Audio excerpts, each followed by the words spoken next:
Hello दोस्तों, आप लोगों का हमारे YouTube चैनल में बहुत बहुत स्वागत है।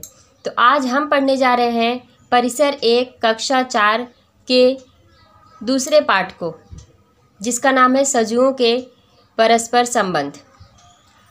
अब इस पाठ में हम देखेंगे कि सजीवों के परस्पर संबंध कैसे होते हैं।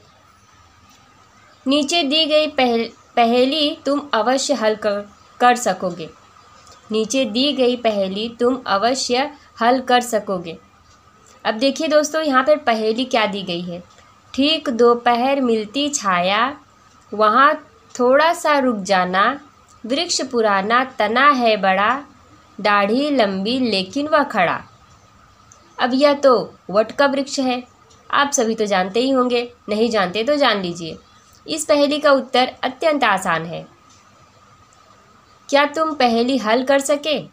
तो दोस्तों आप लोग बताइए कि क्या आप पहेली हल कर सके? आपको पता चला कि यह किसका पेड़ है?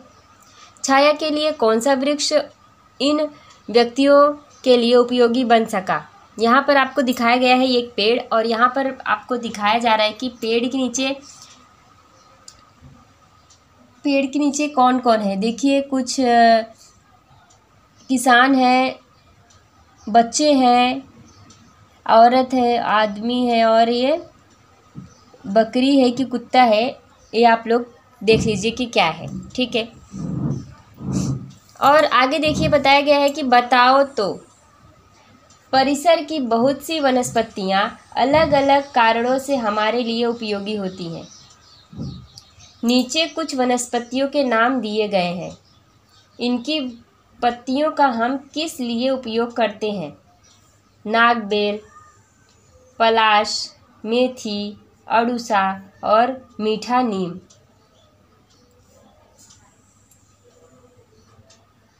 सजीवों की आवश्यकताओं की पूर्ति परिसर से होती है।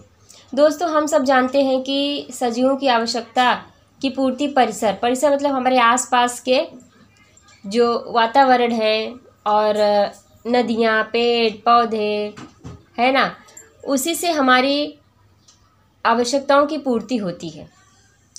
जैसे कि हमारे लिए आवश्यक होता क्या है, आप देख लिए यहाँ पे क्या लिखा है। हमारे लिए क्या क्या आवश्यक है? हमारे लिए दोस्तों भोजन, पानी, हवा, वस्त्र और आवास।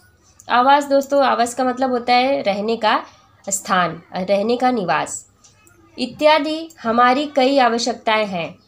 हमारी इन आवश्यकताओं की पूर्ति परिसर द्वारा ही होती है कि नहीं? हमारी इन आवश्यकताओं की पूर्ति परिसर द्वारा होती है। जैसे कि भोजन, हमें भोजन की आवश्यकता होती है। तो दोस्तों हमें भोजन कहाँ से मिलता है? हमारे आसपास जो दुकानें हैं वहाँ से मिलता है। अगर दुकानें नहीं भी हैं तो खेती है, बाड़ी है, वहाँ से मिलता है। पानी दोस्तों आपको पता है कि पानी हैंडपंपों से मिलता है, और शहरों में रहने वालों को नल चला के मिलता है, पानी सप्लाई किया जाता है। हवा तो दोस्तों हमारे आसपास फैली हुई है। ऑक्सीजन। वस्त्र दोस्तों आप तो जानते ही होंगे कि बिना वस्त्र और आवास और हवा, पानी के, भोजन के हम अपना जीवन व्यतीत नहीं कर सकते। तो दोस्तों हम आगे बढ़ते हैं। भोजन, पानी और हवा, ये सभी सजीवों की आवश्यकताएं होती हैं।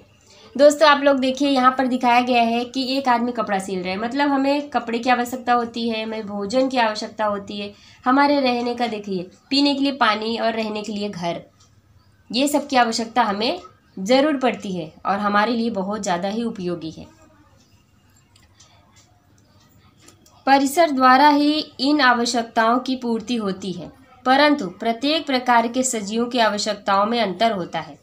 जी हाँ दोस्तों, सभी प्रकार के प्राणी जो है ना, उनकी आवश्यकताओं में ज़रूर ही अंतर होता है।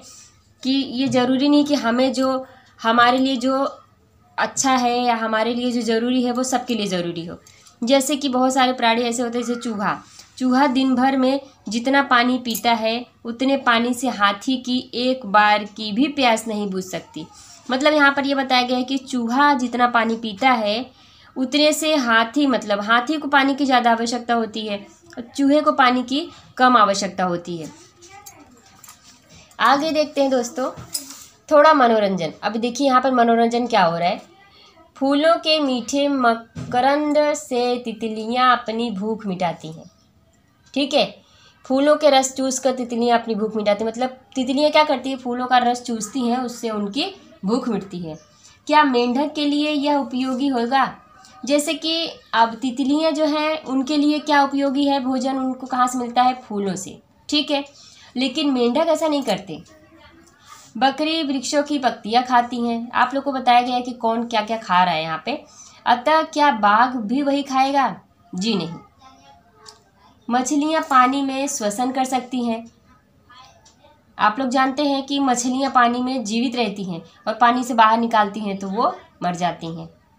तो इसका मतलब ये है कि मछलियाँ जो है वो पानी में सांस ले सकती हैं। क्या हम भी ले सकते हैं या फिर कोई पक्षी भी ले सकता है? यहाँ पर बताया गया, देखिए, परंतु क्या कबूतर भी वैसा कर सकता है? कबूतर क्या पानी में सांस ले सकता है?